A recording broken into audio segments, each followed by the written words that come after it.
lobby. Let's all go to the lobby. Lobby. Let's all go to the lobby to get ourselves a treat. Hello, horror hounds, and welcome to Now Slaying, an It's Lace podcast production where we break down the latest and greatest in the world of horror. I'm your not-so-humble host, Colton. I'm Rowan. And today on the show, we are back with another double feature covering the latest possession movie starring Russell Crowe. No, not The Pope's Exorcist. We did that last year. But instead, The Exorcism. And after we hash that out, we'll be discussing the new release this weekend, The Quiet Place prequel, A Quiet Place? A Quiet Place Day One. So if you only care about hearing us talk about lanky, blind aliens, be sure to use the podcast chapters to skip to the latter half of the show. Now, Rowan, I know we were both big fans of Russell Crowe adopting a bad accent and exorcising demons from his moped, but were you looking forward to what seemed like a more nuanced role in this year's The Exorcism? I mean, obviously, because I just assumed that, you know what, they're saving all the moped shots for people that actually go see this. And, you know, there's always a little bit of hope that was like, hey, what if they just got real wild? Made another ending that just tie it all in with the Pope's Exorcist. You know, is there a basement ending where there's just a team of exorcists reuniting? Who knows, man? Who knows with this wild run? But yeah, obviously I was pretty pumped just because I was quite serious. I think you were quite serious with our love of the Pope's Exorcism. It's like a guilty pleasure. Yeah. Like, it was definitely better than I expected, and it goes so wild that I was like, you know what? I'm kind of into this by the end of it. So I think the best way to describe it, isn't it? It's like, to me, it's like how people feel about Nicolas Cage, where it's like, oh, I'm going to get another wild Nicolas Cage performance. So I was excited because I'm like, oh, another wild Russell Crowe performance, maybe. And yeah, so maybe we got it, maybe we didn't. What about you? Were you excited? So I barely knew anything about this. This was the sort of thing where I literally was like, this could be the sequel to The Pope's Exorcist. I don't know.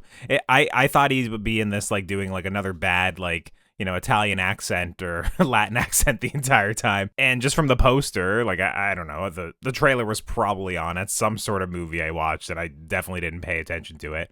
I thought it just looked like he was doing, like, the same sort of shtick again. I was just like, okay, they did The Pope's Exorcist last year. It was, you know, successful enough to warrant a sequel. So now they're just rushing out another Russell Crowe exorcism movie is basically what I thought. And honestly, like, it was the sort of thing where I was like, okay, is Russell Crowe just going to be typecast in, like, exorcist roles now? You know, like how Liam Neeson is typecast to just be, like, breaking necks and chasing people all the time now.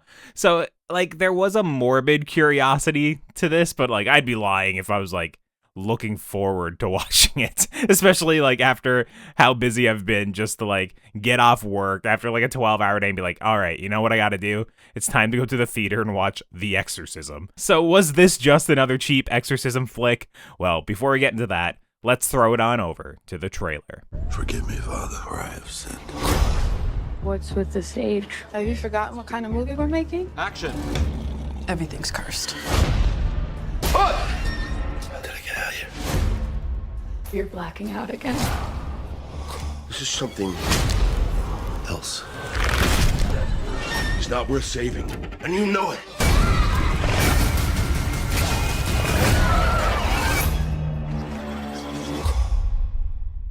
What you just heard is from The Exorcism, directed by Joshua John Miller and written by Joshua John Miller and M.A. Fortin. And the story is as follows. A troubled actor begins to exhibit disruptive behavior while shooting a new horror film. His estranged daughter wonders if he's slipping back into his past addictions or if there's something more sinister at play. Now here on Now Slaying, we like to keep things relatively spoiler-free up front before getting into the more in-depth spoiler-filled discussion. So Rowan, what are your spoiler-free thoughts on The Exorcism? Well, before I start my spoiler-free thoughts, I have to, just because I know a couple people had wrote us and said, this is my favorite part of Now Slaying, I've got to give a key audience alert of what my audience was like. All right. Because it was amazing. Oh, really? Okay. I don't know if anyone reads like movie news, you know that basically like Furiosa just being like pulled out of theaters pretty quickly. So they played this in Bears Lake, so a bigger theater. They just had this playing in like their best theater they had. The Furiosa Mad Max poster's still up. They didn't even have a Nice. poster for it. But you go in, it's like baller. It's brand new, like premium seats. It's essentially their IMAX theater for The Exorcism for some reason. Amazing. The entire audience, all over the age of 55, and then me. Sick. Yeah. Nice. So, and not only that, but then the movie starts with kind of a cold open. And during the cold open, this dad comes in with like 2 kids that are like 5 or 6. Okay. Crazy shit happening on the screen, like cursing, swearing. They immediately leave. So you're like, oh, they obviously thought this was like Inside Out 2 or something. Yeah. Nope, that was the movie they were looking for. They came back in, and not only that, but came in with their flashlights on their phones on full blast, just Nice, putting it trying to in find the everyone's seats. face. Yeah.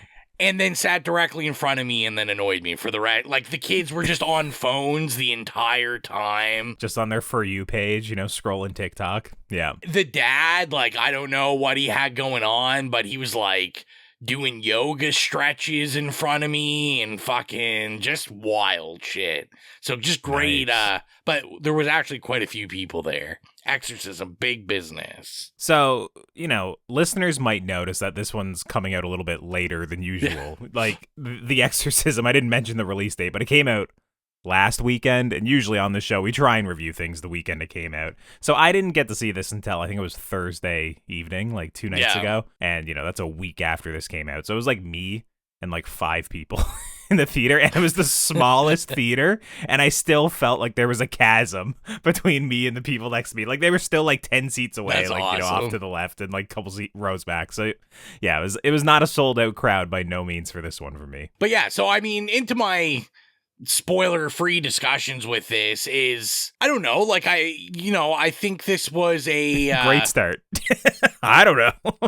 I thought it was a Shudder movie for some reason. It's not a Shudder okay. movie. I think just because I've been so used to all like these kind of like you barely know what it is horror movies, like kind of getting a theater run from Shudder. It seems like my theaters are just getting more and more of them, which I'm not complaining. Like, that's a great thing. But yeah, I don't know why I was convinced this was like a Shudder movie, but it wasn't. I will say, like, a surprising cast. I only knew Russell Crowe was in this. I must have saw the trailer, but I don't remember it or anything. It's so strange because that's what I said in the the intro there. It's like, I must have seen this trailer, but I didn't even know there was like a meta angle at all to this movie. So I was so shocked within the first like 30 seconds where the actor's kind of glancing off screen a little bit and like very obviously reading lines that I was like, oh man, is this like a Tubi quality movie or something? Like, is he just reading the lines off screen? I said, oh no, he's an actor acting to be a priest performing an exorcism, like practicing his lines. And I was like, what on earth am I like? What did I sign up for? What are we reviewing? I mean, and to be honest, like, even with that premise, I was kind of intrigued by the premise. I mean, it's pretty easy for that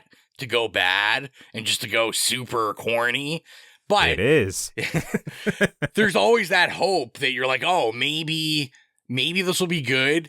When the credits are rolling at the beginning, you're getting, who worked on it. I didn't know that Kevin Williamson, like, even as a producer, was on this, which makes sense when that's the premise, the, like, kind of meta horror. Yeah. Being involved.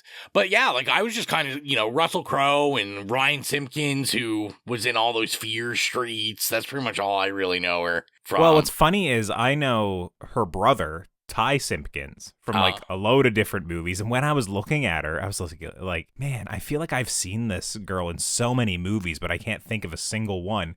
And if you actually search up her brother Ty, he's like identical to her.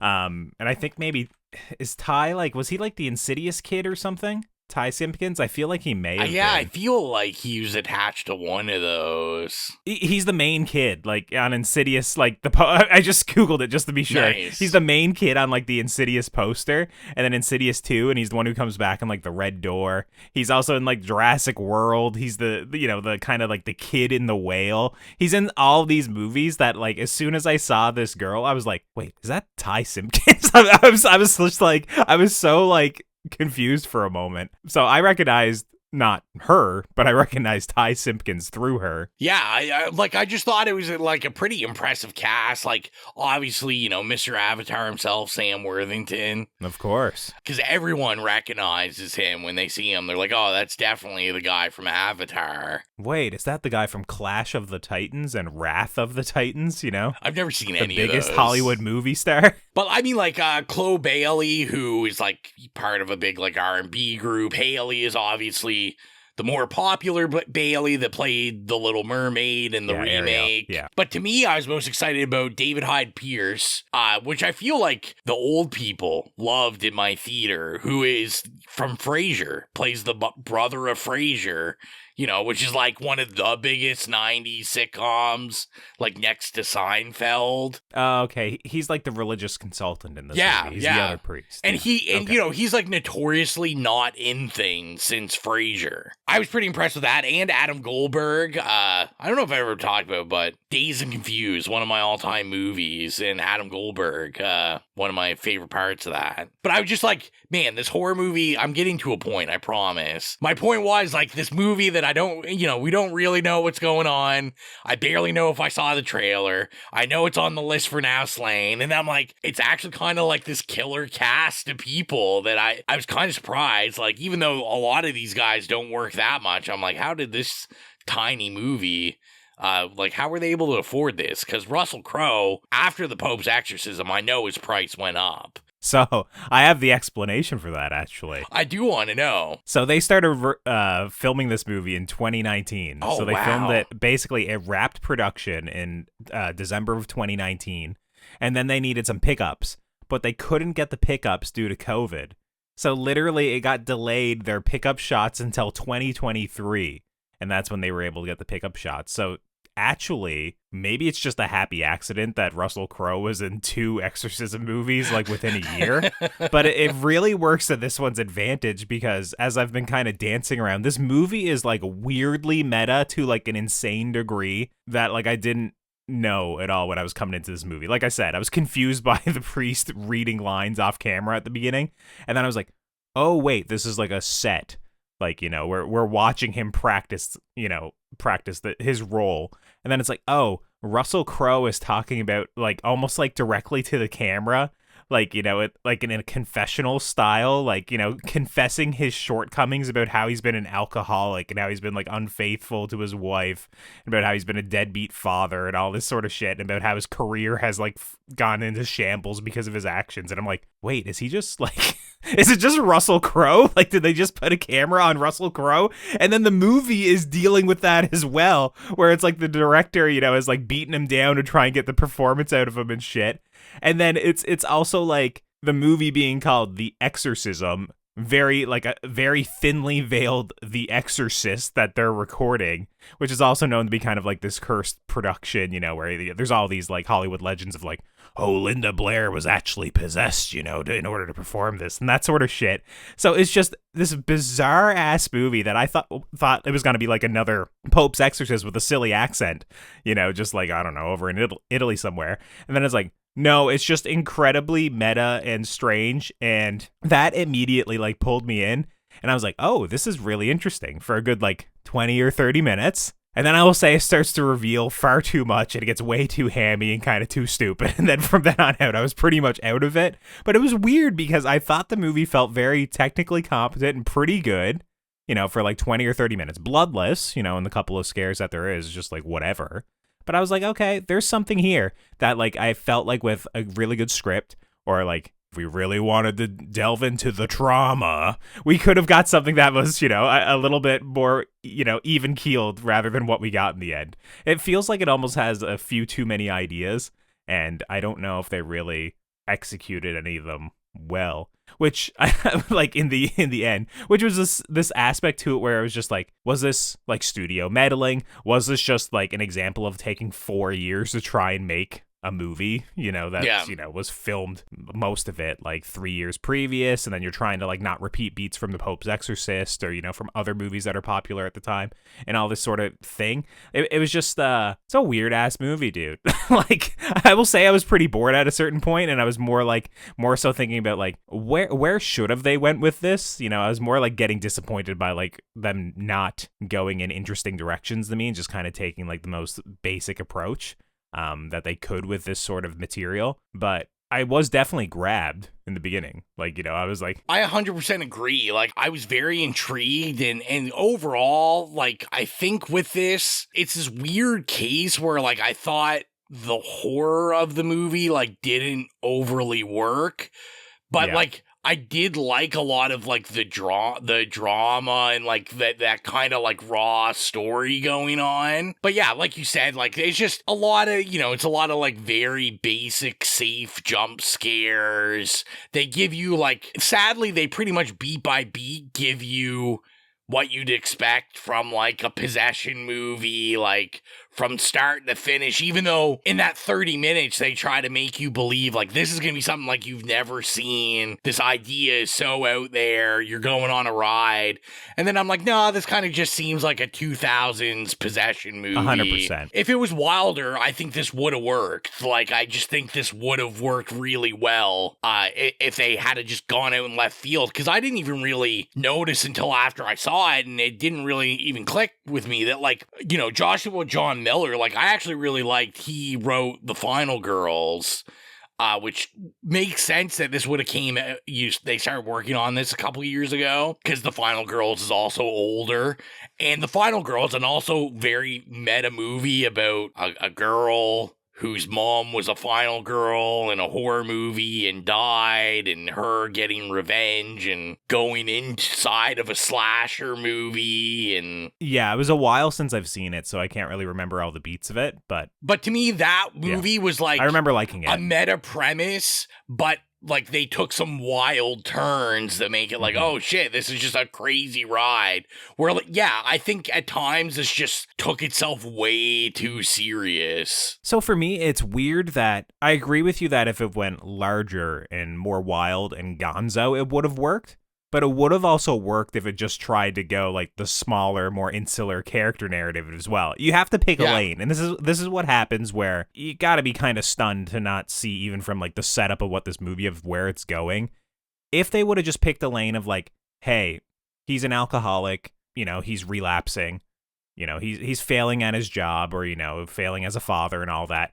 But it could also be maybe there is something like else causing this. Maybe there is evil forces, ulterior motives kind of like steering him down this bad path. You could probably make that work with a very like good script and a very like careful filmmaker. But there's also the other way where it's like everyone in his life thinks it's alcoholism and it's actually just this crazy demon possession.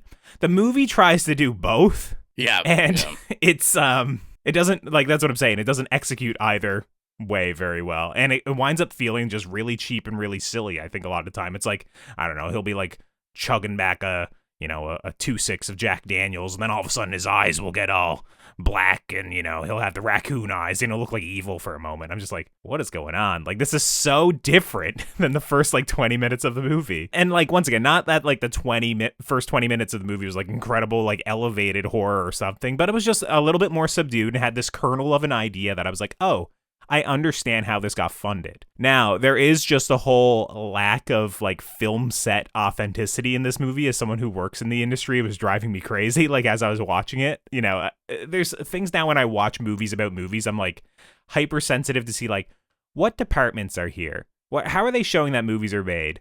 Can you see a garbage can anywhere? Is there anything for safety anywhere? And this is like a very like sterile set that even when you see like kind of the house, the way it's built, where it's like a 3-story build of a house with like no railing, no safety, no nothing anywhere. So basically you're saying like an actor can be 30 feet up in the air and just take a wrong step and fall to their death. There was like aspects of it that I just felt very like cheap.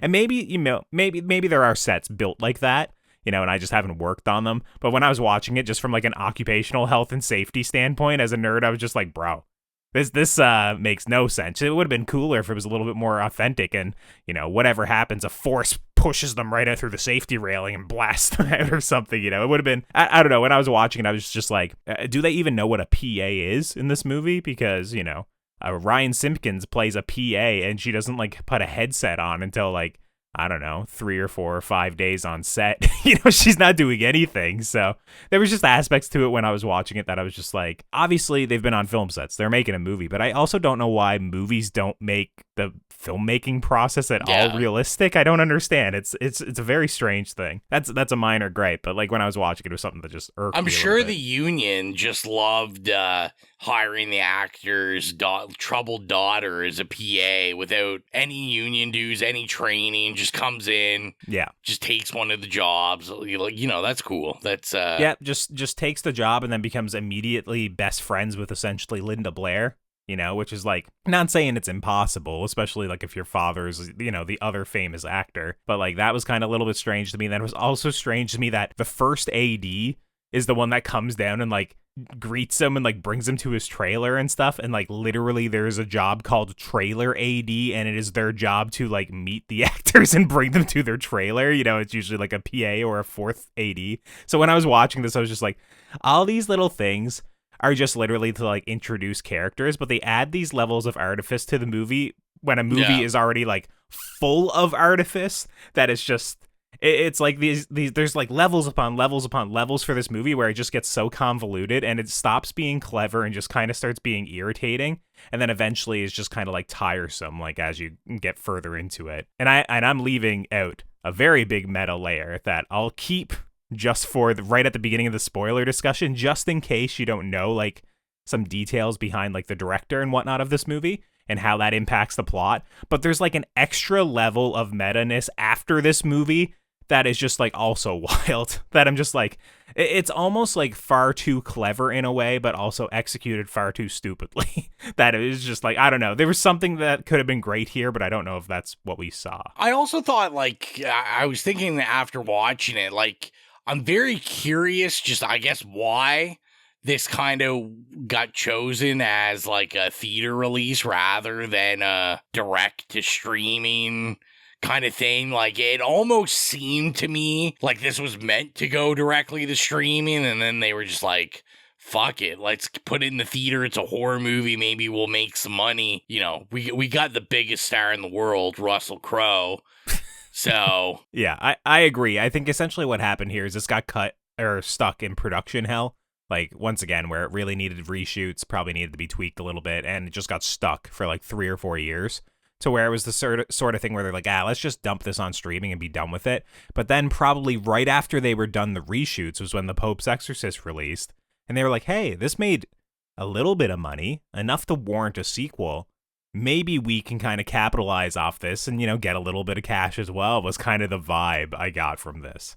It was only like, this movie wasn't as fun as The Pope's Exorcist, that's all. Were you like a little, I was, but were you like a little disappointed that like they couldn't secure anybody that had anything to do with any of the Exorcist movies? Like, obviously, these guys are supposed to be making a remake of The Exorcist. The movie they're making is called, like, the Georgetown Experience Project, like, or that's, the work name. The original title for this movie was the Georgetown Project, and the name of the movie they're making is the Georgetown Project. Like, oof, and there is a connection to the original Exorcist. Oh, and is there? If you don't want to know this, then I guess just skip. We can wait. You can tell me after, I guess. All right. But there is a connection, is what I'll say. And it is, like, relevant to the theme and the plot of the movie. Once again, it's that extra level of meta-ness and abstraction that I think just, like, makes it more convoluted than interesting at the end of the day. But yeah, this is something that I don't think I'd really recommend you rush out to see it in theaters. I don't know. There's kernels of ideas in this that are interesting that I think with a more capable filmmaker and a better script probably would have actually been something kind of special. What we got was just kind of tiresome for me, and I think the third act is like laughably bad, like so bad, like Exorcist believer levels of bad, and like cheesiness that I just don't think it sticks to landing remotely. For me, it was the sort of thing I was like, if the ending is really good and the beginning like 30 minutes is pretty good, maybe I can almost like recommend it, but For me, that 95 minutes, it felt pretty long, and my mind was just wandering about how they probably could have made a better movie, and that, like, the setup and the premise and, like, basically the first act was squandered. So it's not really something I'd recommend. What about you? Yeah, I'm gonna say I wouldn't recommend going to the theater to see this. Like I said, it seemed to me like a streaming movie. This is something like I could see coming on as like a Shudder exclusive that I'm like, yeah, I've got nothing else to watch. I'll turn this on.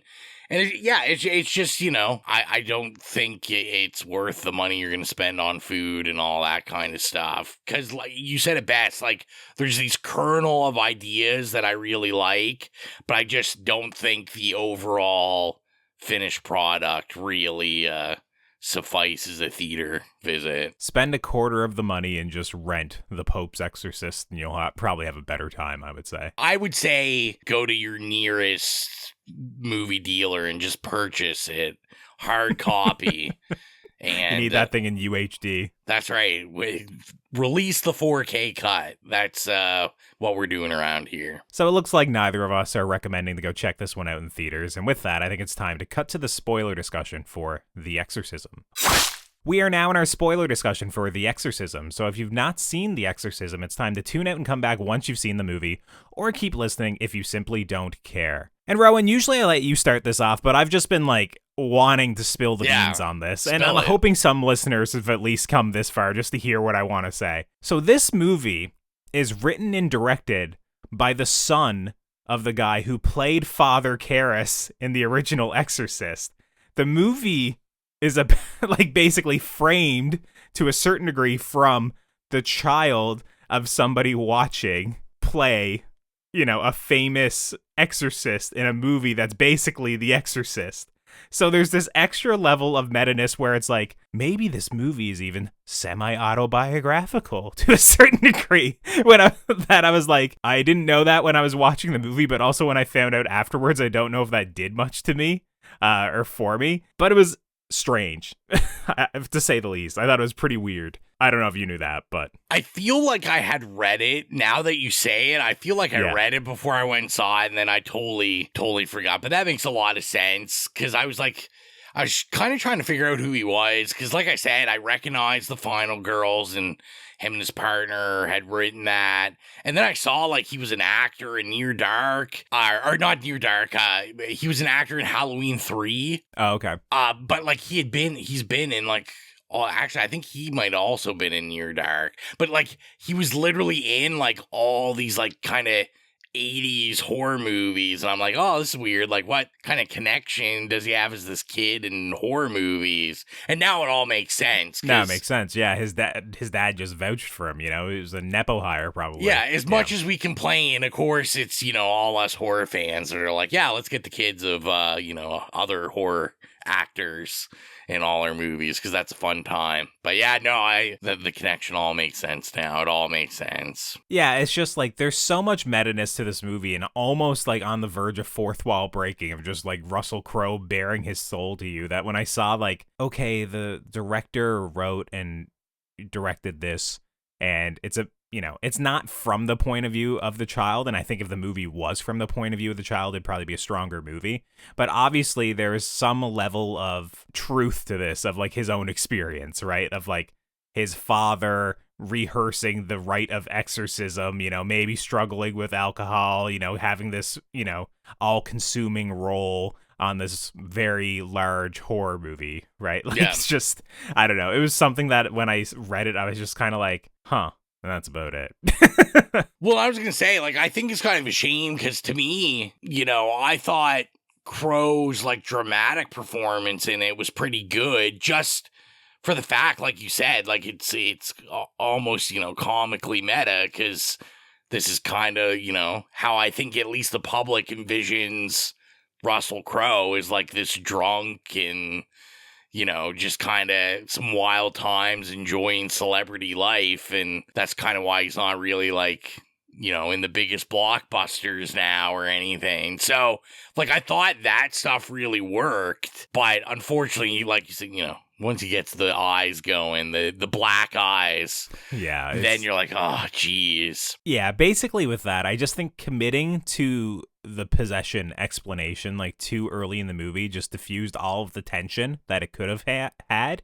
And then I think you could have did something interesting where it was like, let's say when he starts like showing up to set late or forgetting his lines or looking like shit or having violent outbursts, you could have changed the POV like from a certain point in the narrative, like maybe when he starts getting like obsessed with the role a little bit, to the daughter, and then it could have been framed from her point of view a little bit more of like, you don't know if it's truly possession or it's alcoholism or, you know, going back to pills or whatever else. Now, we're watching a horror movie, so all of us would probably think that it's gonna be possession, but this movie is like, it's so blatantly possession, like literally like he's sleepwalking down the stairs to the bottom floor and reciting these weird passages about summoning demons and shit. And he's, you know, he has big black rings around his eyes and blood shooting out of his mouth or whatever, that it's like, it's so obvious that it's not just alcoholism, even if it could be a metaphor for, you know, substance abuse.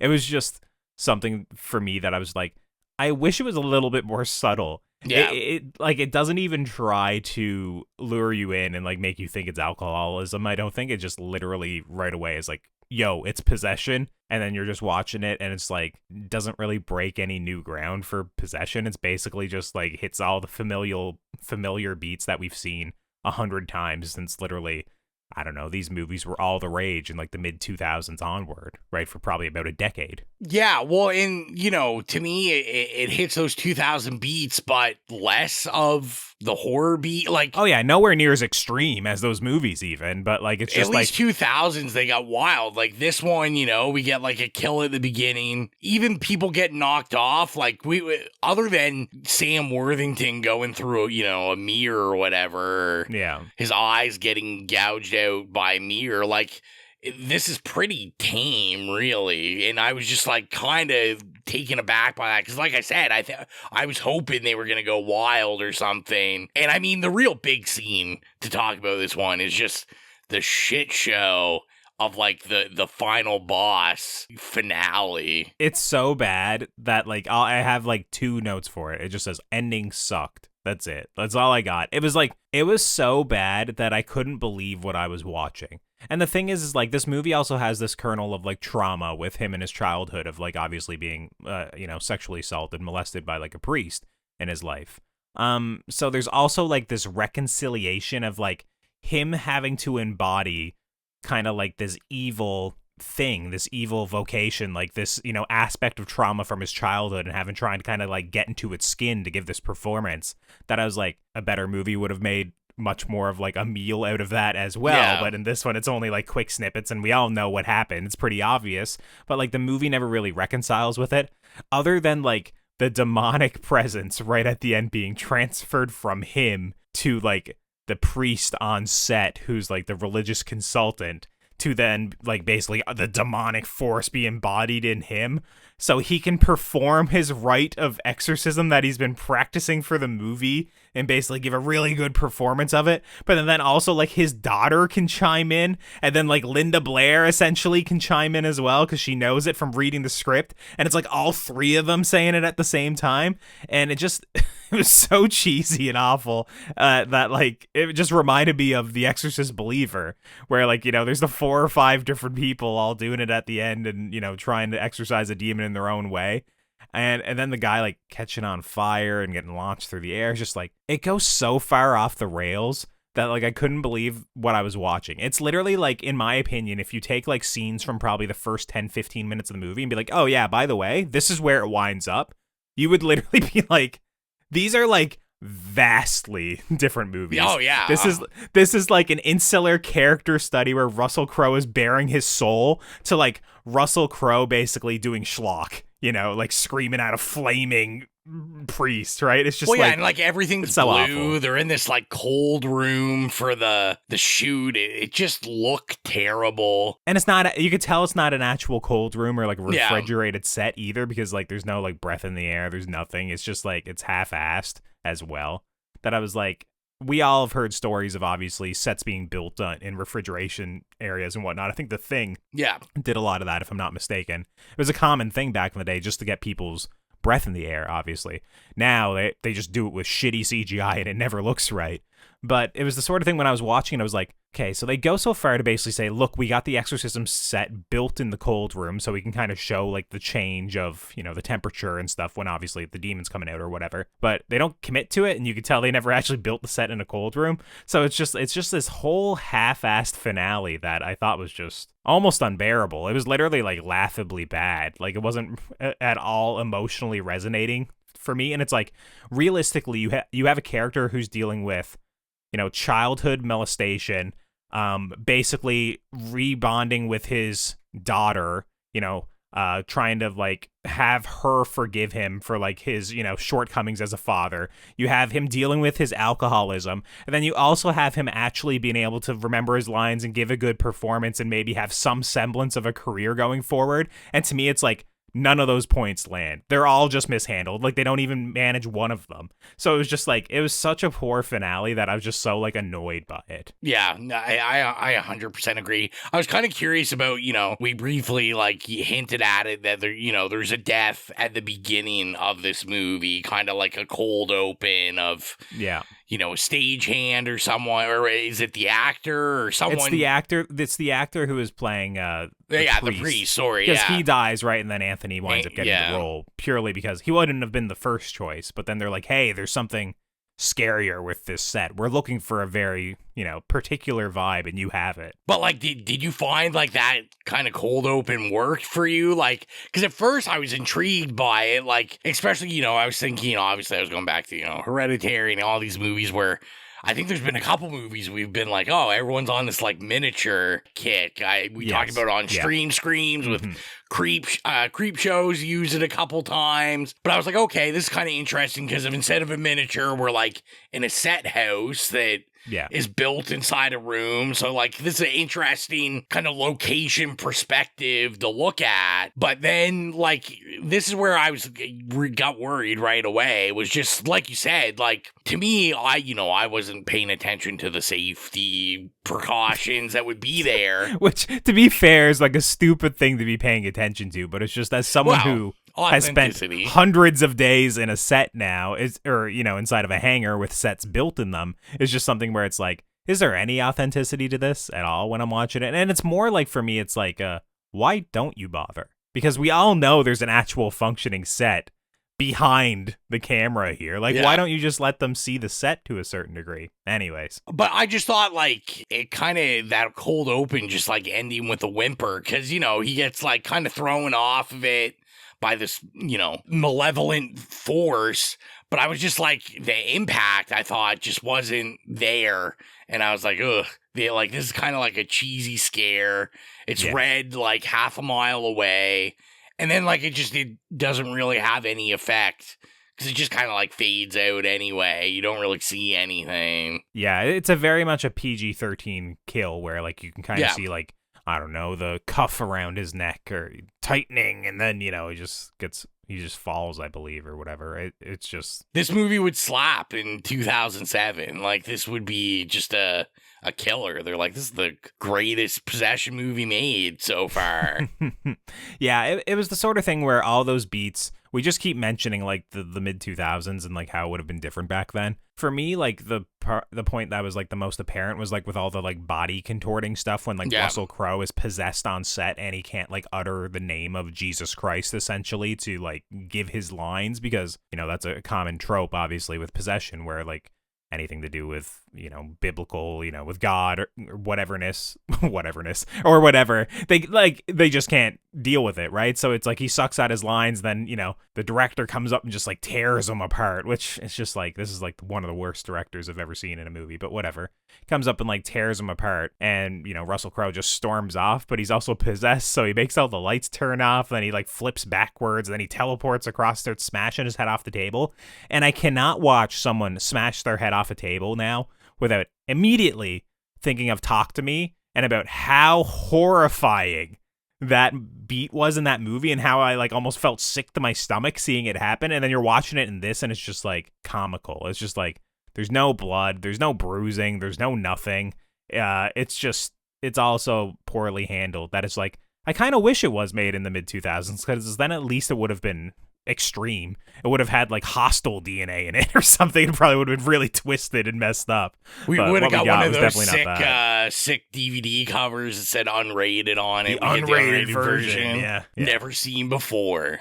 I don't know if there's too much else I gotta No. talk about with this movie. It's more so just disappointment, and then at the end of the day, like not caring much, and then I was just kind of bored. So if you're new to the podcast, our review rubric is nay, okay, yay, or slay. So Rowan, what would you give The Exorcism? Like I said, before, to me, I went into this and it was such a weird viewing experience because it was just okay. And then but I was also bored to death for most of it. But I feel like I'm not going to give it an A. I think I'm going to give it an okay because I was just like, I think technically a lot of it, like the drama, the stuff, like you said, I think the first 30 minutes was all right. It's definitely not the most atrocious thing I've ever seen in my life. But yeah, unfortunately, I just think boring is the word I'm looking for it. It's just I don't think there's enough excitement in it, or at least not excitement that's not going to make you laugh at how stupid it is. It's just, this isn't it. This isn't it, dog. To me, it's an okay, but it's weak. It's the weakest okay I may have ever given.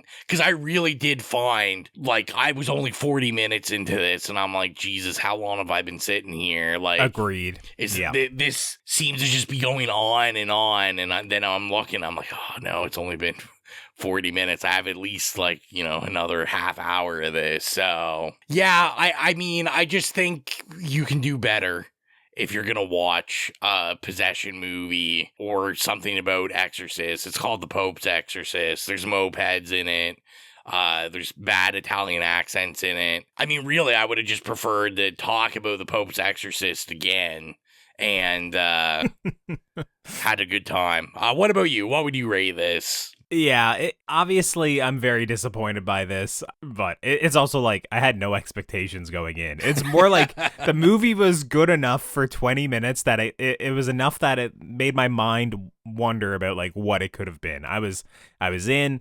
I was like, this is gonna be interesting, even if it's not the most technically well handled, or it's probably gonna be a bit hokey. But what happens is it's just everything to me starts slipping after 20 or 30 minutes, and it just consistently gets worse and worse until I'm so checked out, and it ends on one of the just a completely awful ending that I think I have to give it a nay. It's not the hardest nay, but I don't want to say it's okay either, because it's pretty bad at the end of the day. It just has all these interesting ideas that are front loaded.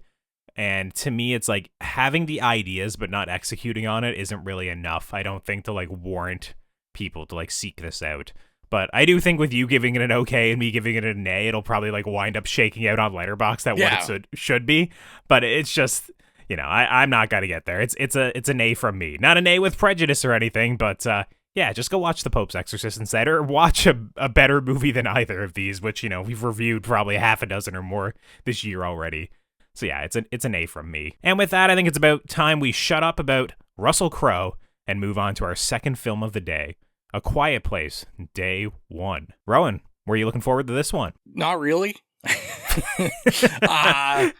So I was one of those guys that, surprisingly, Quiet Place we've never talked about on the main show. It's been on my list for a long time, but just to steal were you looking forward to this one? It's one of those movies that I loved the first time I watched it, and every single time I watch it, it gets a little bit worse. Oh, for really? Me. Yeah, so I've watched it 4 or 5 times now, since it released, 2018, 2019, whatever. And it just keeps getting worse. Well, keep that in mind. I've only seen it once. Oh, it's an excellent first viewing experience. I really liked it. I really liked it. Yeah. I waited forever. I didn't see it till maybe a year or two ago. Oh, I watched it in theaters on opening I hated weekend, and it was a fucking phenomena. I was I'm not going to see a horror movie by the guy from The Office. This is junk my grandmother would want to watch. So I literally on a whim, I saw it on Blu-ray cheap. I bought it. It was $5, and I was sure. And I watched it, and I really enjoyed it. I did see the second one in theater. I believe that was a COVID movie. Yes, it came out a year after COVID, I believe. It was supposed to release, I think, literally in April of 2020, and then it got delayed like a full year. I think I was wearing a mask when I saw it. So oh yeah, it was one of the ones that released in like June, I believe, of 2021. Yeah. So it was like it was released after the first long ass lockdown, but before we had the lockdown again. Anyways, it was a COVID movie. And I remember thinking too, it was like fine. I was like, all right, cool. And then obviously it made enough money. Like we said, it was kind of after lockdown. Movies weren't really making money anyway, so it made more than anything else around that time. And then they announced a prequel, and I mean, I just did the patented prequel groan. Yeah, I was like, don't care. Okay, Yeah, we're doing a that's what I felt prequel too. where it's a different director. We're having someone else. So yeah, I was just kind of like not really looking forward to this. What about you? Yeah, I wasn't looking forward to this one either. For all the reasons you mentioned, essentially. I was a bigger fan, I'd say, of the first two movies than you were. I've seen the second one a couple of times as well. They're very different movies, but I do enjoy both of them. This was just like so unneeded, where it felt like an unnecessary cash grab to me. And also they had like 2 or 3 or maybe even 4 different directors attached at certain points. So it was just kind of like this pre-production hell of where people couldn't really find a way into the movie, or maybe, the studio was just looking for too much control based on like having a movie of this sort of franchise and this budget. Who they ultimately like wound up settling on, which is like the director of Pig, is kind of like an interesting choice, because Pig is like this little indie movie that a lot of people like hold, in their hearts now with like, great reverence for this movie Pig. It was all right. I enjoyed I never Pig. saw it, so it's good. I mean, it is definitely a better, modern Nick Cage performance. But it's like the thing that had me at all interested in this movie was just Lupita Nyong'o, obviously. Yeah. Right? It's just like, 100%. hey, she's attached. She doesn't have the best agent, is like my opinion. It's like she's an excellent actress, but for some reason it's just like, I feel like she doesn't get a lot of work. So that was like the one thing that was keeping me interested in seeing this movie. And then obviously just seeing like a new big horror release in IMAX or whatever. And it's like, with a couple of friends, because A Quiet Place is like interesting enough that like people want to go see it. So yeah, it was like, I wasn't really looking forward to the movie. I was more so looking forward to just the experience of seeing it in theaters on the big screen, seeing A Quiet Place in theaters again. And yeah. So can we not stay quiet about how good this was? Well, before we get into that, let's take a listen to the trailer.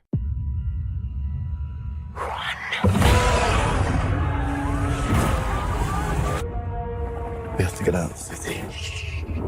I have a plan.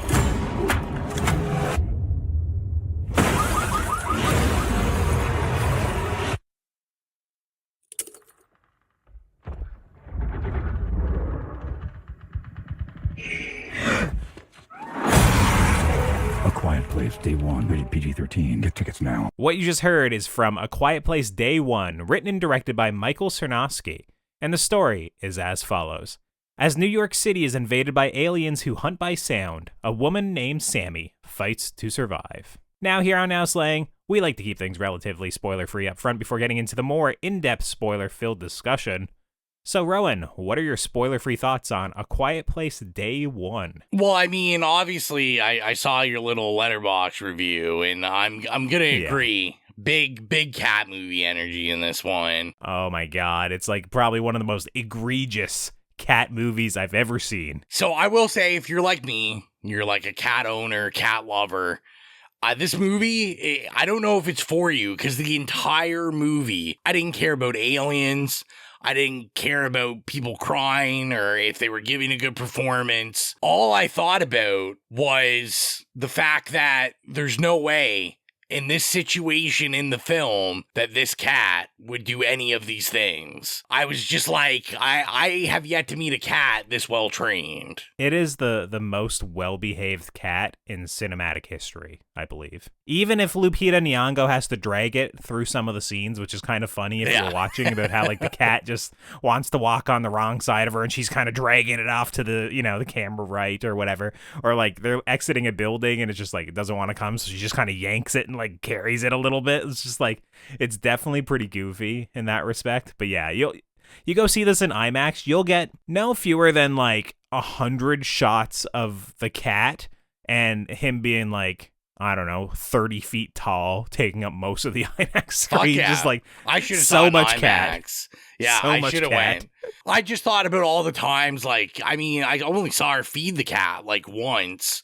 I'm like, this cat's crying the entire time, even right after it ate, to get more food. And, like, they had the cat in the water. The cat wasn't even saying anything. I was like, I have yet to meet a cat that gets wet and doesn't hate you and just hisses and whatever. This cat is essentially down with scuba diving. Yeah. It's a crazy cat. Like, it's nuts. But yeah, big cat, energy. And I got to shout out Nico and Schnitzel. Those are the two cats that played this one cat. Frodo. Come on. Frodo. That's why I forgot the name, because Lord of the Rings reference. You hater. I know, hater. But yeah, apparently they're like sibling cats, and they both played Frodo. So did you not get that it's Sam and Frodo on this grand adventure? Well, now that I didn't. Now that you said it, Okay. I mean, all right, very good. well, what's that movie called again? Oh yeah, Lord of the Rings. This is where I don't know. Will I get hate mail? I don't know, because everything I'm seeing, I don't know about you, but everything I'm seeing about this movie, people are generally really liking it. And, like Lupita, am I saying that right? Lupita, yeah. Yeah, that's correct, I think. I mean, yeah. Is she acting her ass off? I think so. She does in everything. I'm starting to get tired of what she's doing in this, actually, but you keep going for now. I'll dog on her a little bit. I just don't get it. I was like, there were so many questions in this that I was like, they're not giving me answers to anything. Like, this is a prequel, so I should be learning, like, why civilization and the other two are like it is. I don't really get any answers for that. You get none of that. I get none of that. I get, this like insular kind of, they're trying to tell this insular story, not just her and her cat, but then, this stray they pick up, and a stray Eric. guy, not stray cat. Yeah. This very wet man who's just like wet for the first 15 minutes, like his sneakers just like squelching, walking after Lupita. And every time he sees water, he's just like hyperventilating. Yeah. I guess. Like I said, I get the sentiment of it, and I haven't seen Pig. I've got the gist of Pig. People have told me about Pig. I'll see it someday. And, I know a lot of people are like, oh, like Pig it's written pretty well, and it's like character story and blah, blah, blah. So, like, I get that this isn't so much this, like, grandiose, especially where Quiet Place 2 went, where we're expanding the world. But to me, I just thought, like, this premise worked so much better with, like, a family, with like, kids, and just, like, that kind of relationship and living in this world that we're dropped in, where, to me, I was like, this is like a big budget sci-fi movie or something. Like, was this coming out a week after Independence Day or something? Because I didn't think the alien, the monsters, like, I thought they were not terrifying whatsoever in this compared to how they were used in other ones. They look bad. Way too much. And they do that in A Quiet Place Part 2, to be fair, as well. They show the aliens way too much. It just essentially kind of takes any fear out of them. But in this, it's literally like, I don't know, they probably try and be reserved for maybe 5 minutes of the movie. There's like a scene early on where it's kind of like the chaos is erupting and there's a lot of like debris in the air and it's kind of like obscuring them. But then I'm like, okay, this is an interesting thing. It's poorly handled. It just reminds me of Jurassic Park, of like the people getting grabbed by the raptors and dragged into the long grass or whatever. But then they feel the need to like do like full body shot of it just standing there with, its head open, kind of like trying to sense for sound. I'm like, bro, we're like 5 minutes into this movie. You're giving me a full body shot of the monster? And it goes like way crazier than that. Like after like, I don't know, 15 more minutes, you're probably seeing 7 or 8 of them climb up skyscrapers and leap off and like smash through buildings and turn over ambulances and all this shit. I'm just like, way too much. Way too much. It looked like I was watching the fucking final act of the Avengers when all the aliens are climbing the buildings. And, I was expecting Hulk to just start grabbing them and smashing them. And there is 9/11 vibes in this movie from like an alien invasion, and that is like how much chaos and mayhem is going on and how many like aliens are just beating up shit, which of course, you got a large-scale assault on New York City. Of course, there's going to be some sort of imagery that's evocative of 9/11. But, like, on-the-ground mayhem of, like, buildings falling and, like, you know, debris being scattered around, it's just, like, it's not at all what I wanted from this movie. Maybe that's what a lot of people wanted. They wanted, like, almost like an Aliens to the Alien. They probably wanted Lupita Nyong'o to pick up, like, an AR-15 and start mowing them down and stuff and, you know, being, like, G.I. Jane. But, like, that's not what I at all wanted from this movie. I wanted this movie to essentially be like, woman on a subway with her cat, something breaks out, she's stuck underground, she's going through the subways, the noise travels or something. She goes up above ground, something's happening, you know, oh, it's dark, you don't really see what it is. She escapes to like a high rise and breaks in somewhere, just like alone by herself with her cat trying to survive. And then a couple of people, you know, trinkle in, maybe they last 20 minutes, they die, whatever. And then, you know, you could probably have the ending of the movie be pretty similar to what it is. I'm fine with an all-out, well, this is vaguely spoiler, but I'm fine with more of like an all-out action scene that may be at a climax of the movie, you know, skirting around exactly what happens. But you get like similar scenes like 3 or 4 times through this movie where it literally feels just like an action movie, more than a horror movie. And certainly like a lot of the effects and whatnot just don't hold up to much scrutiny at all. Like, unless you're very much like emotionally overwhelmed at what you're seeing on screen, you're just gonna basically be like, a lot of this looks pretty bad. And it's like, I think if they just focused on one alien, it'd be like way better, or like 2 or 3. But like, I'm not joking when there's scenes in this movie where there's probably a dozen. Yeah, and it's too much. And then also to have the gall to directly reference Jurassic Park with the little circular window with the creature getting up next to it and kind of like listening, and then like its nose goes up next to the window and kind of breathes on it. I was like, you bastard. I know we've all I seen knew when I Raptors in saw the that Kitchen. part you were going to be offended. I was offended. Very offended. Yeah, well, and it's just like, I don't know, Lupita was doing what she could. She was in a different movie. She was just acting in a totally different film and was giving the kind of performance that I just don't think this kind of movie really needed. Because I think, you know, to me, why I wasn't as offended when they, you know, made the second one a little bigger, a little more action-y, was like, it was almost in on the joke, like, yeah, we're expanding this. So, you know, there's people and all these different, you know, colonies and the breakdown of society and these aliens and whatever. Where, like, this one, I was just like, I just thought, like, we're already destroying New York. Like, it's already on this grand level. So then trying to bring me into, like, this really somber, like, depressing story of, like, a woman about to, you know, on her deathbed, essentially. Yeah, we never mentioned she has terminal cancer. Yeah. It's like, you know, and she's in a hospice care at the beginning of the movie, and, you know, is already over her, essentially her due date, you know, like what her prognosis was, right? She's living on borrowed time, essentially. I couldn't buy into it, because it's like, while you're trying to ask me to buy into this, I'm looking at terrible CGI aliens and people, like I said, just people making decisions on these aliens or doing things that I have no idea why they know what they know, why they don't know what they don't know. It just seems to happen. And I'm like, I just can't do the buy-in. And I don't know if you noticed, at first I thought it was kind of my screen.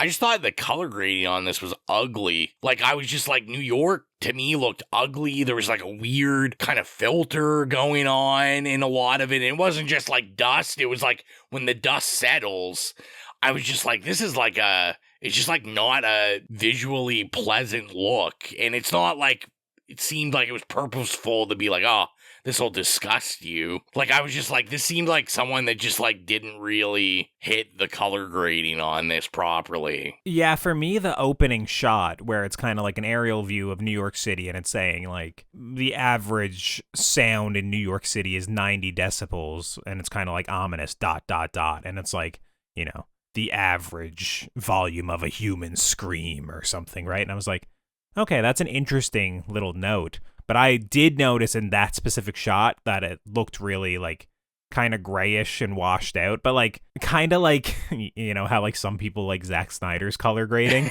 For me, it's just like, it looked kind of unappealing right off the bat, But I will say I didn't notice it like after the first like shot. So, maybe it's the sort of thing that like we just changed, like, I don't know, focusing on Lupita, in the hospice and whatnot. It was a different vibe of like, the concrete jungle of New York City that I didn't notice it.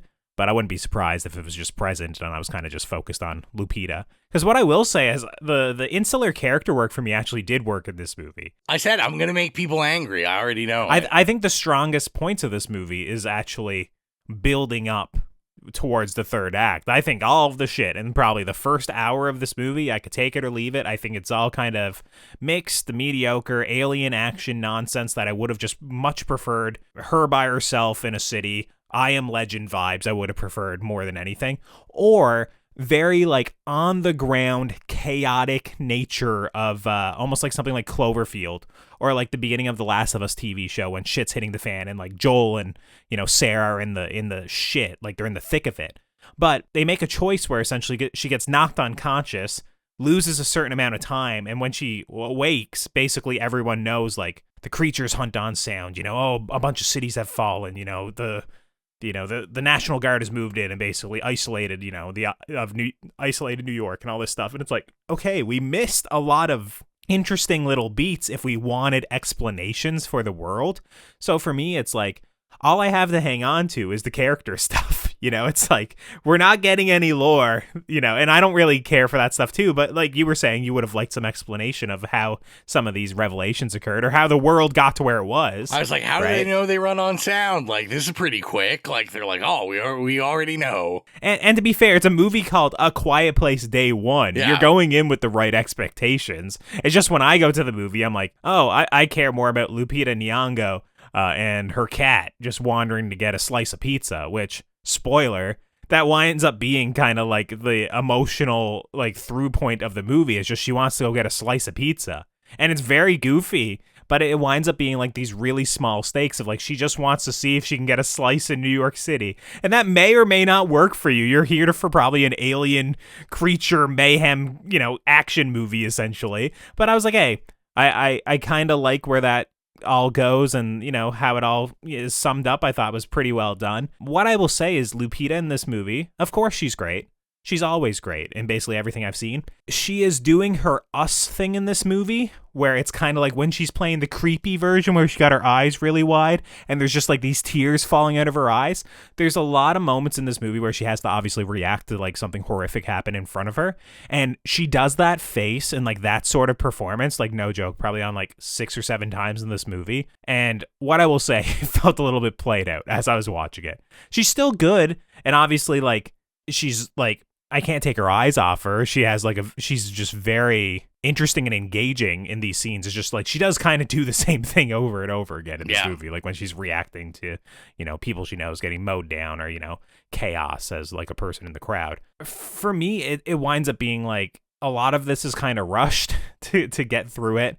They skip past all the points of like what most people would probably want to see. And then when it comes to the character work, it really gets focused down to a couple of characters, but they're not really doing much from time to time. It essentially seems like they're just biding their time and wasting screen time for a lot of it until there's like another big action sequence until the third act when, things finally decide to slow down a little bit and it's a little bit more effective for it. But it's just, I don't know. It's another strange watch. I thought a lot of the camera work was whatever. The writing, it winds up kind of veering into like that Mike Flanagan over sentimental sort of, long monologues about like life and, people and what we need to live and fight for, which, some of it worked for me, some of it didn't. And, I don't really care for all the cat stuff. I think the cat stuff in the movie, it's literally like, to be fair, I was watching with a friend who's like, she's a huge cat lover. She has 3 cats.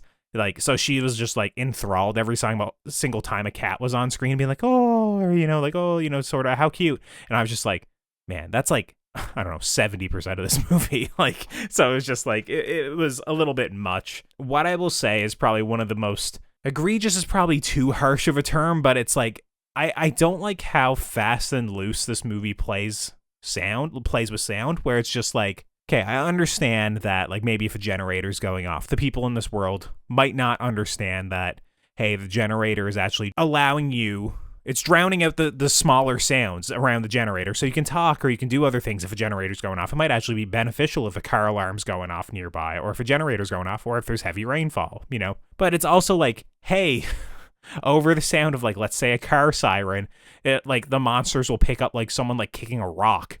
Yeah. And it's like, what? It's like, how did they pick that up? Or like the monsters will pick up like someone tearing their shirt or something. And it seems like they only pick up stuff like this at like convenient moments or like dramatic moments in the movie. It's like, man, if these monsters can hear someone tearing their shirt on like a nail or some shit, it's like, they're picking up every single breath that you're taking. They're picking up every single footstep. Like, you know, the cat would be probably, you know, long dead, you know, just for scampering around and jumping on shit. So it's just like, to me, it's like, there has to be a certain level of just like existing and the noise you make to exist that is like permissible in this world. And the movie just kind of really plays fast and loose with it. That I don't really remember the first one being like that kind of lackadaisical with it. And honestly, it's been so long since we've seen the second one now. Maybe that one is a little bit more fast and loose.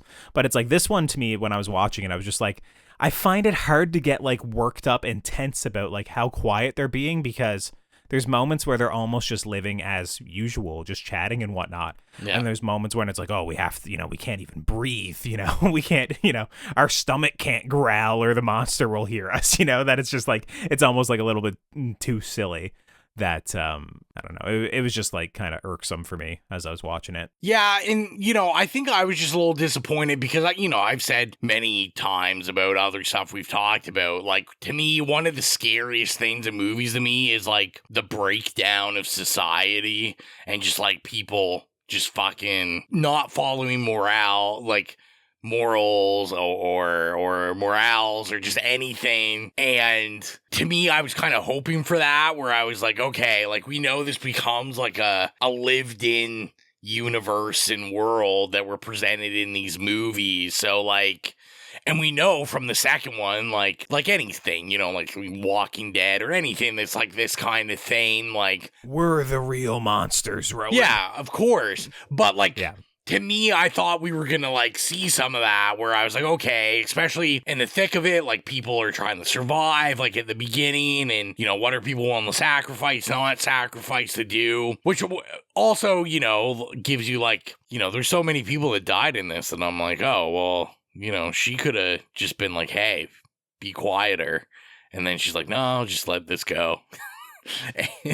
So I maybe she was the breakdown of society, but I don't know. I just thought it might have been more of that. And like you said, I think I just went in with that prequel brain. I'm like, okay, we're going to find out how we got to where we are. Because what I remember the first one, especially with the noise stuff, is like, there was pretty much like almost zero noise in that movie. Like, everything was pretty exact with the sounds they can make. And obviously, you know, like, Krasinski directed that and wrote that, and, you know, like, so he knows that world intimately, where this is someone else then, and, you know, now that it's a franchise, they just don't really give a shit, I think. Yeah, they loosen up on those things, right? Like in the first one, they spend time transporting sand to make big trails of sand so they can walk on it and make less noise than like gravel, right? Like, there's a big moment when like they go to like a waterfall and discover, like, you know, that it's like, hey, we can be loud and kind of let ourselves go out here because the waterfall drowns out the sound.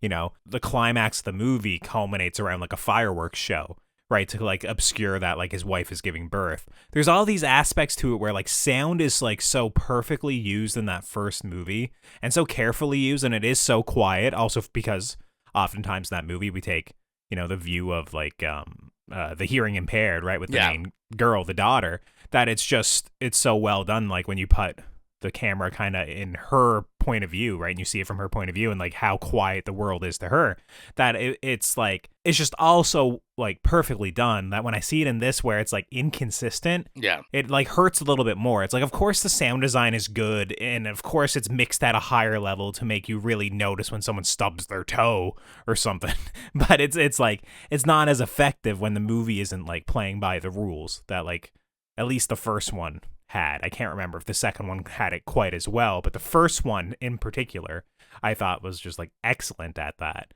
It was so quiet that you were always on edge, and I remember watching it in the theater that like people were like eating their popcorn quietly and like would stop eating, where I was just, because it's like, this is so quiet that it's like awkward, right? That I thought it was just, it was an experience that I haven't seen like too often play out in, theaters for obviously a different reason than most horror movies. But yeah, it's just like, it kind of annoyed me that this one, it didn't really care as much about that. So yeah, we've kind of gone on a while in this spoiler-free section.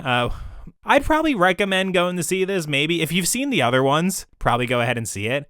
If you haven't seen them, I don't know if it matters that much. I don't think it's like you have to see it in an IMAX or anything. As I said, the sound mixing and stuff is fine for when it needs to be like a jump scare, when it's really trying to ratchet up tension. It's just not consistent.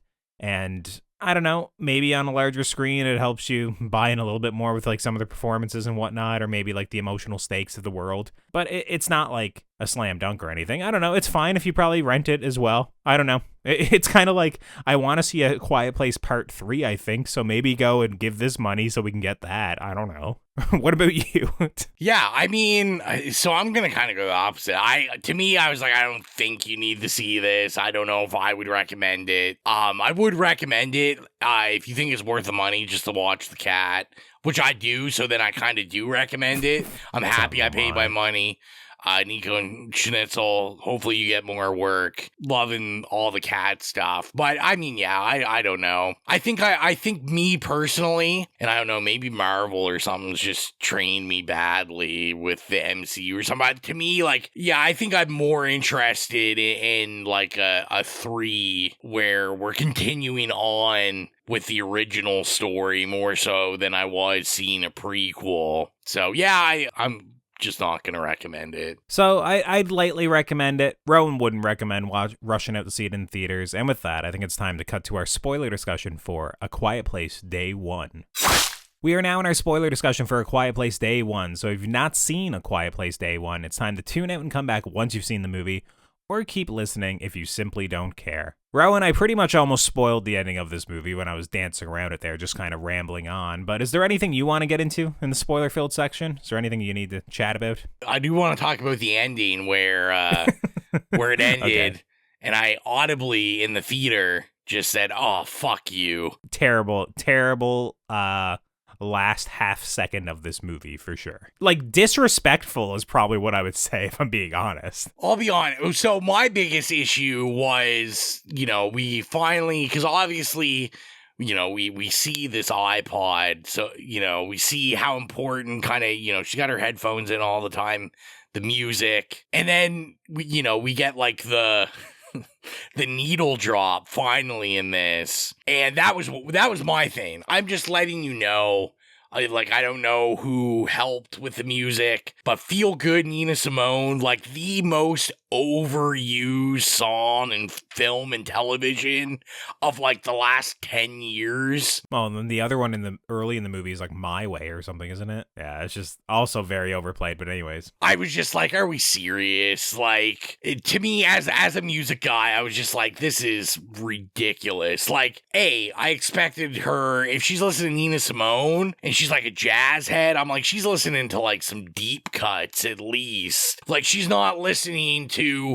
the Nina Simone song that every commercial uses. Yeah. I don't know. I hated that needle drop so much, man. It made me hate the movie so much. Well, I didn't hate the needle drop so much. I'm not going to say it was good. I hated the alien drop. Wow. At the last 24 frames of the movie, where I was just like, it's like such a dumb ending, like so disrespectful for like the journey we just went on with this character, about like this terminally ill character that for lots of the movie is in pain because she doesn't have her patch, and she's just, twists or breaks her ankle, limping along, like barely making it through life to essentially go get this slice of pizza. And then of course we learn, obviously, to see like her father's resting place and, relive some childhood memories and, whatnot, go to a place that's like emotionally resonant for her to basically go off, to be laid to rest. To end it with her like listening to the iPod, which is fine, unplugging it,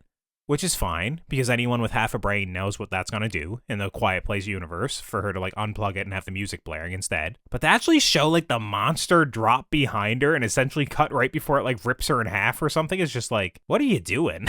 Like it's so strange. Like the scene is even lit with like, you know, this golden sun magic hour sort of thing where it's almost already ethereal or otherworldly, or like you could probably view it as like she's already dead or something. But it's still like, what a weird ass note to end it on.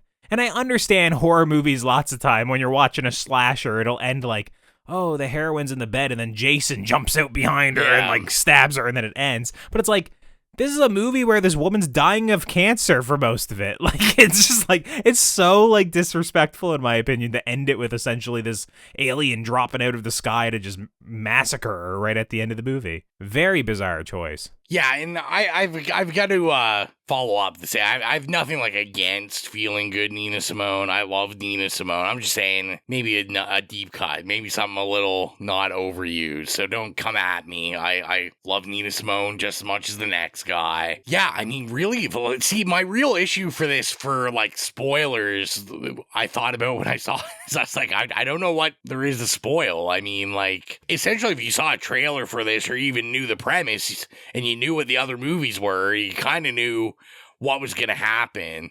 I will say, like, if I'm in a hospice dying, I really hope they take me somewhere better than a marionette show. Well, she jokes with that too. She says like, this sucks, you know? I was just like, what a weird thing to take people to. And then I was like, is this a Dead Silence crossover or something? Like, what's going on here? Is there a reason these marionettes are hanging around? Or it's kind of like this morose show as well. It's like this sad marionette who's like, you know, obviously like, you know, in pain just there, and then he finds a little bit of happiness in the balloon, and the balloon helps him float around, and you know, he's feeling good. And then it pops and he's dropped back to his painful and terrible life, and you know, Lupita gets all upset. And I was just like, what a weird ass show to show to the kids. Not that any marionette show would be kind of normal. They'd all be weird as hell. But I was like, this is a particularly like bleak one for sure.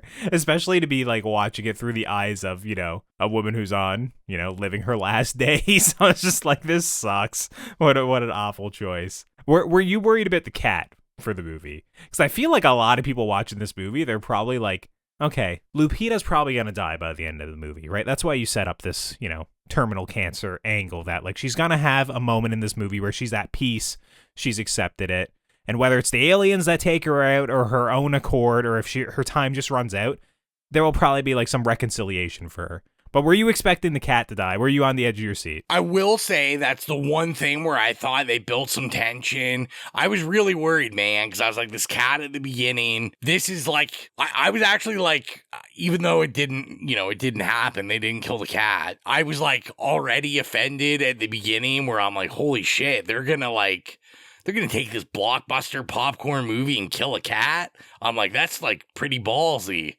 And then as a cat guy, I'm like, you know, I'm sitting here every episode talking about kill those dogs. And I'm like, I'm offended. Like, why would you do this?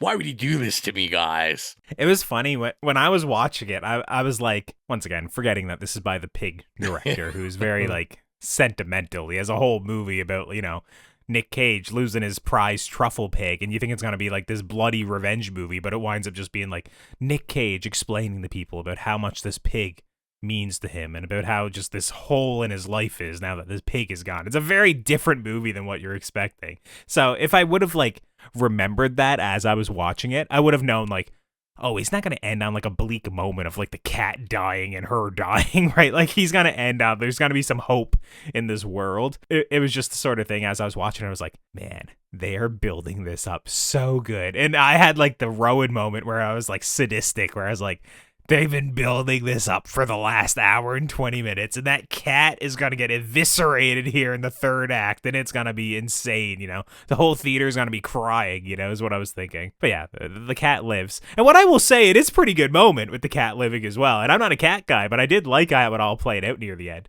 It was just, I was expecting it 100% to die. Like, in most of the time in these sorts of movies, you do not build up a pet to this degree to not kill it It's crazy. Like, and that sounds morbid to say, but that is usually the case of a pet in a movie. Yeah. You usually kill them like right before the third act for like almost like the low point for the character is usually what happens. Yeah, I mean, thankfully he didn't, but I will say I would have given him the respect to be like, oh, okay, you know, you did it, and then you made the audience all sad, and you got the balls to do that. But yeah, I mean, honestly, like I said, there's not much to spoil this. I kind of groaned at the homages to aliens.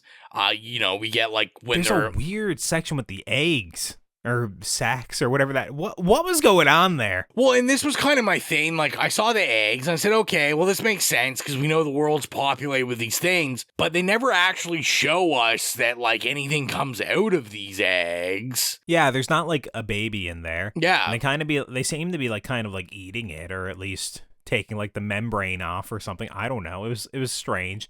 And then there seems to be, like, a big one that, like... You know, the one guy, Eric, is like on a pole trying to like get the cat because it climbed up to a high place. And there's like this one that's like as high as he is, you know? And I'm like, I don't know what it's saying.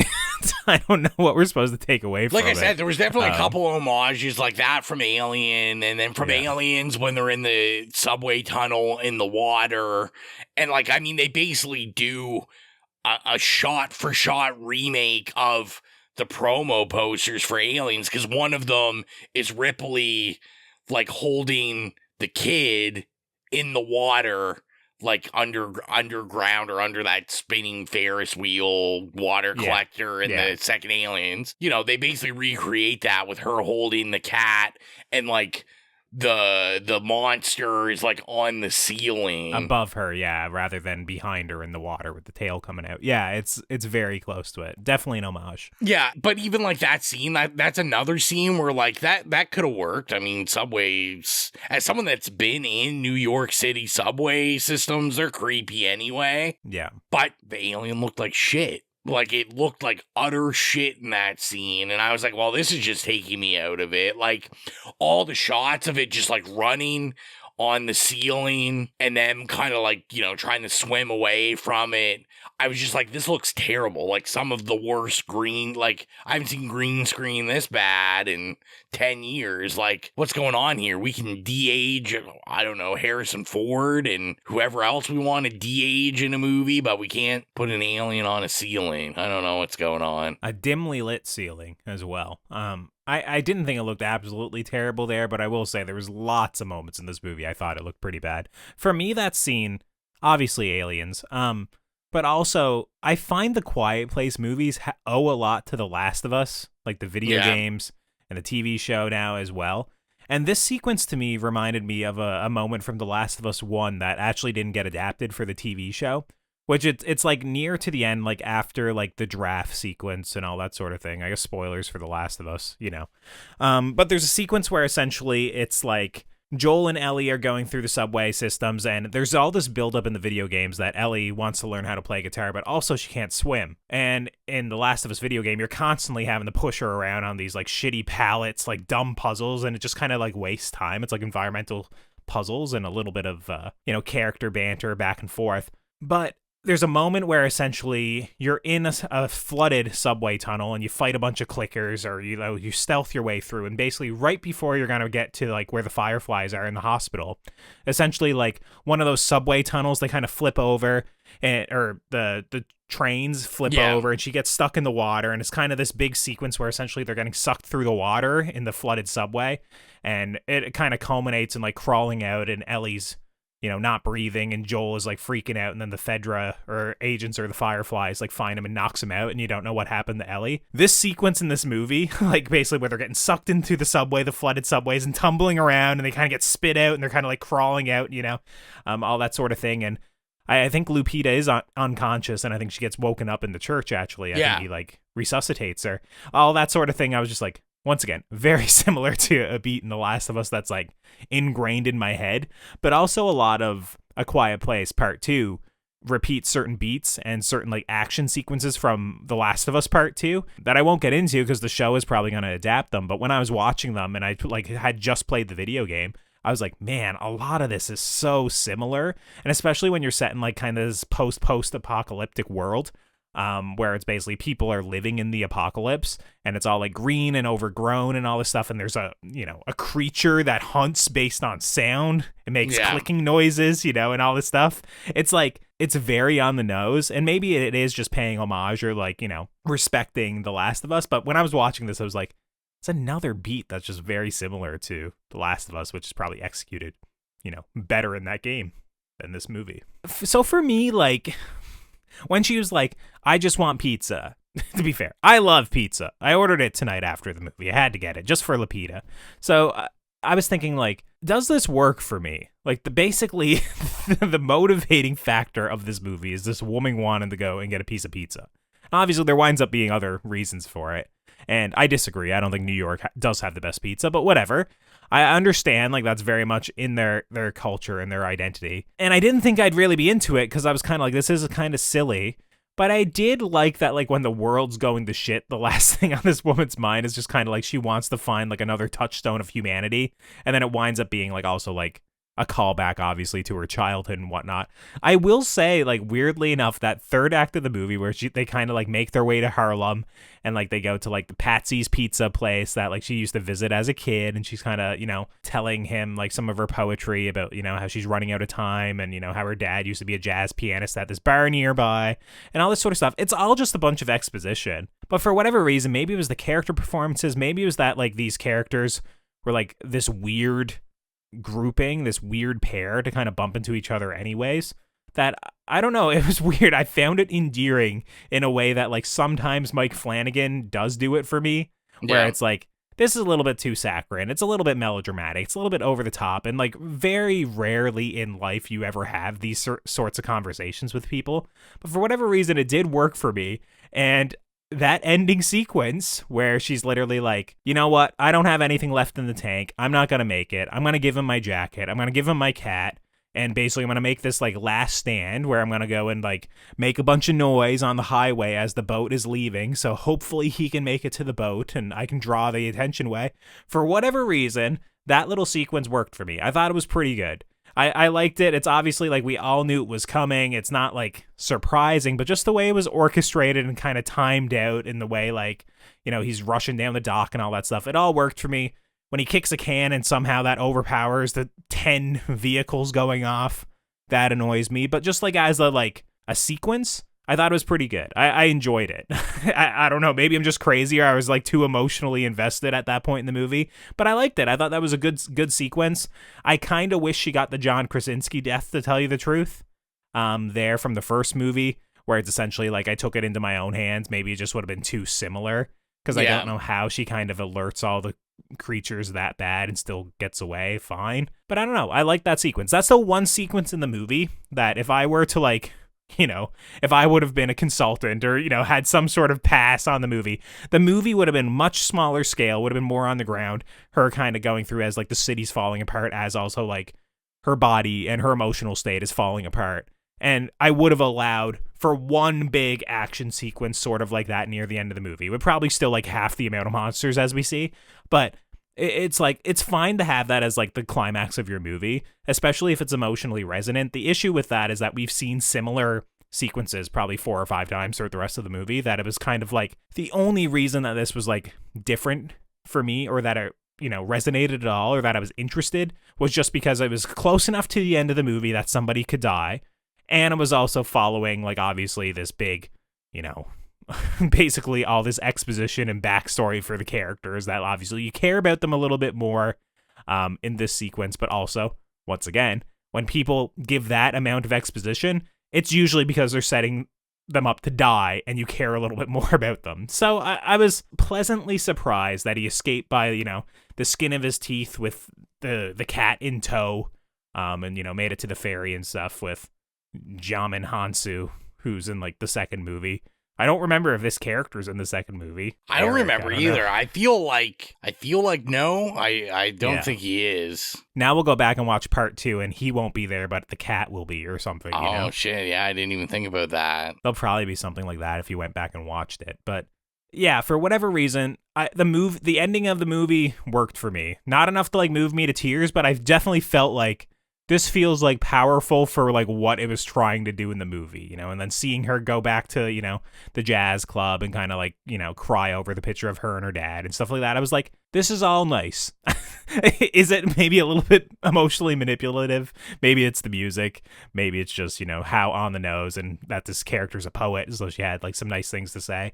But it did work for me. I thought the third act was the strongest part of this movie for me. For a lot of it, it was just, I don't know, not what I wanted, and also a little bit too over the top, I think. Like, and not in like a horror way, but just like weird character action stuff. Yeah. That I thought, I don't know, grounding it a little bit more in two characters and their last conversations before they die was a little bit better for me. Also, Alex Wolff, he should have been in this movie longer. That was a dumb character death. Died way too soon in this movie, but whatever. I guess they wanted that to kind of be a surprise. But yeah, that's all I have to say. Anything else you want to say? No, I think I've said everything I need. So if you're new to the podcast, our review rubric is nay, okay, yay, or slay. So Rowan, what would you give A Quiet Place Day 1? This one, I'm just doubling up. This is an okay also. I mean, like what an episode. What an episode. Just all right. You know, this one was a prequel. It was a prequel. It was nothing. I didn't expect a lot going in. As much as I said I like the original Quiet Place, like, I don't have a connection to these movies or anything. Like, you know, they're not any of my ultimate favorites. So it's a series that I genuinely just, you know, I'm kind of blah about. I think it's fine. I think, and from what I've seen, it seems a lot of people are really liking this. They're liking the character work and everything. Honestly, like, would I probably give it a nay if I didn't have a sweet cat named Frodo in it? Probably. Just because there was nothing in this that really gripped me. But yeah, I mean, it's a slay for cat lovers, but yeah, I'll give it an okay. Like, I mean, it's whatever to me. It's a prequel. I'd rather just watch the original, to be honest. What about you? What would you rate it? Yeah, for me, this one's also an okay. What a time to be alive. Yeah, it's... I didn't think it was bad. It was just, for so much of it, I was just like, why did they think that this is what people wanted? And then after the fact, I did read reviews where people were like, oh, I wanted this to be like an all-out invasion movie, you know, and all this stuff. And I'm just like, okay, well, I didn't want that. So I don't know. I feel like I always err on the side of like less is more, especially if you can just get deeper and delve into the characters and then like mine something like actually profound out of it. I'd prefer that over spectacle, like probably like 80% of the time. Unless you're literally seeing like a blockbuster or something. And I mean, I guess some people do look at this as like blockbuster science fiction horror or whatever. Obviously, it is on a pretty big scale. It's not really what I wanted. I don't think that's necessarily what Lupita Nyong'o does best or what you would hire her for, right? Like, it's like, once again, she's such a great actress. It's like, you should be giving her like a meal to work with. Like, she should be, you know, absolutely killing it. So yeah, it's an okay for me. I just can't get there for a yay. Like, I wouldn't go so far and say this is like a good movie. That's the thing. It has good moments. It has maybe like a great moment or two in it. It's just so much of it winds up feeling a little bit long. I thought it was all just kind of like, okay, I didn't hate it. It all felt like I've seen it before. And at the end of the day, it was just kind of disposable and kind of like, I don't really need to watch this one again.